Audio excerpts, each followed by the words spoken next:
Bonjour chers artistes, heureuse de vous accueillir ici pour notre troisième semaine d'exploration de la plénitude. Alors au menu de cette vidéo, j'ai envie d'aborder avec vous un sujet qui me passionne. Qu'est-ce que la veille? Qu'est-ce que le sommeil? Et pour répondre à cette question, je vais vous poser une troisième question. Comment savez-vous que vous êtes en vie?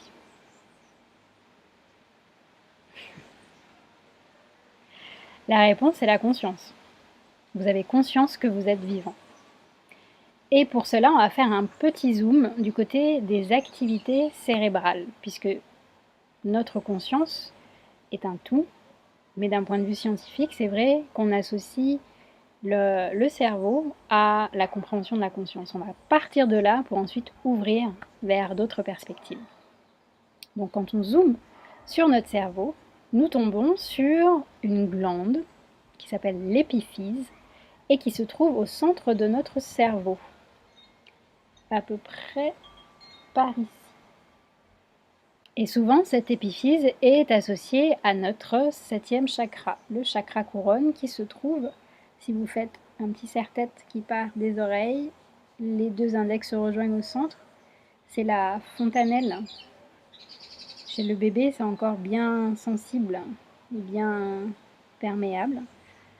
C'est notre septième chakra et en projection, vous avez l'épiphyse, cette fameuse glande. Alors, qu'est-ce qu'elle fait? Elle sécrète plein de molécules, dont la sérotonine qu'elle va transformer en mélatonine. La mélatonine, c'est l'hormone du sommeil et la maîtresse de votre horloge biologique et votre horloge interne des saisons. Alors, comment ça marche? Soit vous avez une stimulation lumineuse par des photons sur vos rétines, ça va amener l'information dans votre épiphyse qui va arrêter la production de mélatonine et du coup, vous êtes dans un état éveillé. A l'inverse, dès que la stimulation des photons va diminuer, dès que la lumière va diminuer et que du coup les cellules de la rétine ne vont plus être stimulées, ça va envoyer l'information à votre épiphyse qui au contraire va commencer à produire de la mélatonine qui va circuler dans le sang. Vous allez commencer à sentir les premiers signes de somnolence et la porte du sommeil s'ouvre à vous. Alors à part cette mélatonine, des études ont récemment montré que l'épiphyse pouvait aussi avoir un lien avec la production de nos hormones sexuelles. Elle aurait aussi un lien dans la production de molécules antioxydantes et elle produirait aussi une molécule qui s'appelle la DMT, qui est une molécule psychotrope hallucinogène que l'on peut retrouver chez des personnes dans certains rêves particuliers, comme des rêves éveillés, et qu'on retrouve aussi chez des personnes qui frôlent la mort et qui vivent des états de mort imminente. Tout ça pour vous dire que en fait cette glande, elle ne régule pas que un état, c'est pas que un bouton on-off. On, votre vigilance est allumée, off, elle s'éteint et vous passez au sommeil. Encore une fois, on voit que la science découvre à peine l'ampleur du potentiel des êtres vivants. Donc en attendant, qu'est-ce qu'on fait? Eh bien, on peut continuer à s'informer et à aller chercher du côté des sagesses anciennes. Et on peut expérimenter sur nous, adapter par rapport à notre réalité du 21e siècle et tirer des conclusions chacun pour soi. Et c'est ce que je vous propose de faire ici. Alors je voulais juste préciser que le sommeil est un sujet qui me passionne depuis toute petite et c'est peut-être votre cas.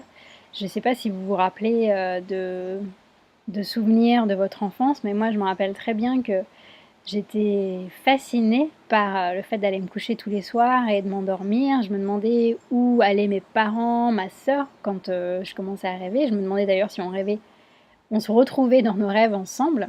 Mes rêves tournaient autour de pouvoirs magiques. Quand j'étais dans mes rêves, j'avais des pouvoirs magiques.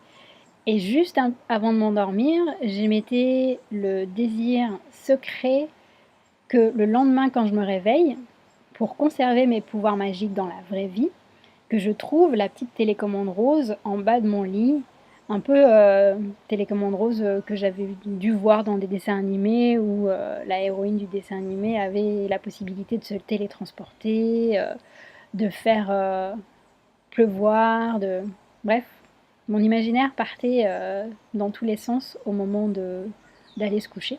J'ai pas eu de super réponse inspirante en fac de médecine autour du sommeil, à part les données assez froides anatomiques, physiologiques. On est très vite rentré dans la compréhension des troubles du sommeil, dans leur classification et dans les mesures, avec un appareillage souvent un peu lourd, avec des électroencéphalogrammes où on se retrouve avec des kilomètres et des kilomètres de papier, avec la mesure des ondes cérébrales. Et puis, va interpréter ça, et puis va tout de suite chercher des traitements en lien avec ces troubles du sommeil. Là où j'ai commencé à enfin nourrir ma soif de comprendre ce qui se cachait derrière cette activité cérébrale et les états de sommeil, c'est quand je me suis intéressée à l'Ayurveda, et je me rappelle notamment d'un cours avec Deepak Chopra où il nous pose la question: qu'est-ce qui vous dit que la réalité, c'est ce que vous êtes en train de vivre maintenant? Et si la réalité avec un grand R, c'était ce qui se passe dans votre sommeil? Il a un peu inversé les polarités. On aurait tendance à dire que la réalité de tous les jours, c'est la réalité ultime, et puis quand on dort, voilà, c'est comme si on mettait une voiture au garage, qu'elle se repose, et puis le lendemain, hop, on repart sur une nouvelle routine. Moi, ça m'a vraiment fait tilt.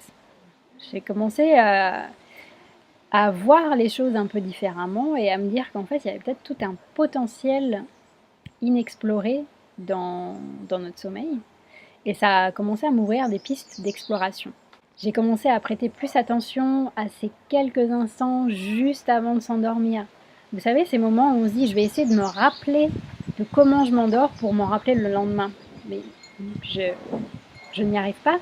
Mais par contre, la manière dont je rentre dans le sommeil et la manière dont je ressors du sommeil le lendemain matin, je vois que ça impacte complètement ma journée. Donc je vois qu'il y a une continuité entre les ondes cérébrales du sommeil et les ondes cérébrales de la veille. Et j'aimerais savoir d'ailleurs si vous, est-ce que vous êtes déjà posé la question de où est-ce que vous êtes quand vous dormez? Où est-ce que vous êtes quand vous dormez? Qui est-ce que vous êtes quand vous dormez? Et si le sommeil était un état de conscience particulier, un état d'éveil? Et si l'épiphyse, cette glande mystérieuse qui a même intrigué Descartes, avait son petit rôle à jouer? Pour répondre à cette question mystico-pragmatique, on va faire un peu d'histoire.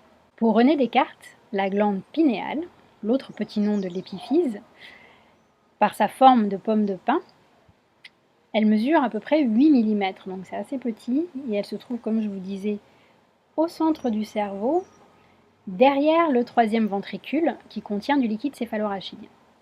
Pour Descartes, l'épiphyse, c'est la maison de l'âme. Oui, j'ai bien dit Descartes. Pour Descartes, l'épiphyse, c'est la maison de l'âme. Et pour lui, cette épiphyse se situe juste au-dessus d'un carrefour vasculaire important qui serait le siège du passage des esprits animaux, qui induirait toutes les sensations que nous percevons face aux différentes expériences de la vie. Donc première leçon à tirer, la prochaine fois que quelqu'un vous répond « je crois pas à toutes ces sornettes », parce que je suis cartésien, là vous pouvez lui parler de l'épiphyse selon Descartes, première chose. Deuxième chose, dans la symbolique de cette pomme de pin, c'est intéressant parce que, rappelez-vous de Bouddha, qu'est-ce qu'il a sur la tête? Son couvre-chef, c'est une pomme de pin. Donc ce serait cette pomme de pin qui lui a montré le chemin de l'éveil, son épiphyse. Maintenant, que nous disent les Védas? D'après les Védas, nous aurions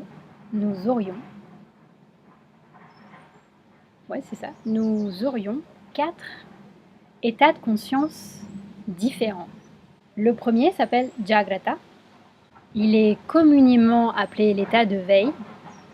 Au niveau des ondes cérébrales, on est dans des fréquences alpha de 7 à 14 et bêta de 14 à 40 Hz. Ensuite, vous avez Svapna, l'état de rêve. Là, on est dans des ondes non plus alpha ou bêta, mais θ. Donc là, on est entre 4 et 7 Hz. Sushupti, le troisième état, c'est l'état de sommeil profond. Et là, on est dans les ondes delta, des fréquences très très basses, entre 0,5 et 4 Hz. Et il y aurait un quatrième état, Turiya, où là, il n'y a plus d'activité cérébrale mesurable. On est dans la non-matière, il n'y a plus d'ondes. Dans l'état de veille classique, donc qu'est-ce qui se passe? On est 100% dans la matière, donc dans la séparation complète entre celui qui observe et ce qui est observé. Dans l'état de rêve, on reste dans la matière prédominante. On reste dans un observateur d'un côté et l'objet observé de l'autre. Par contre, il commence à y avoir des distorsions spatio-temporelles. Vous avez peut-être déjà vécu cette expérience dans un rêve d'avancer, de courir, mais en fait la sensation c'est que vous reculez et ça crée d'ailleurs des sensations assez étranges au réveil. Le corps subtil, les images sont très prédominantes dans cet état de conscience du rêve. Et la non-linéarité de l'espace-temps existe aussi. Dans l'état de sommeil profond, il n'y a plus de séparation entre l'observateur et l'observé. C'est comme si vous étiez la source en fait, tout fait partie du tout.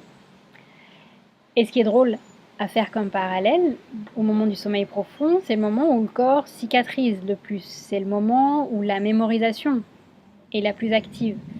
C'est le moment où nos neurones se dilatent et se multiplient et se renouvellent. Comme s'ils étaient ouverts à d'autres réalités que notre réalité linéaire. Dans l'état de non-matière, Turiya, on est dans la transcendance. Là, c'est l'esprit qui prédomine. C'est la conscience universelle qui n'est plus séparée du tout. C'est tous ces moments de suspension que vous pouvez vivre quand vous êtes en méditation aussi, dans le fameux gap. Et bien, vous les vivez aussi dans différents moments de votre sommeil. Il n'y a plus de réalité locale, de conscience localisée. Il y a vraiment ce grand tout. Vous êtes hors de la dimension spatiale et temporelle. Vous êtes dans la dimension quantique de l'être. Et finalement, est-ce que ce ne serait pas ça, la réalité essentielle? Je vous laisse avec cette grande question qui peut-être n'a pas pour objectif de trouver sa réponse ici, dans cette exploration de la plénitude, mais elle a le mérite d'ouvrir des portes pour que vous puissiez voir la prochaine fois que vous allez vous endormir, que vous allez vous réveiller d'une manière différente. Je vous souhaite une très belle semaine avec les pratiques de méditation et de yoga nidra qui vous attendent et qui ont pour objectif justement de vous ouvrir à ces 4 états de conscience. Belle pratique à vous!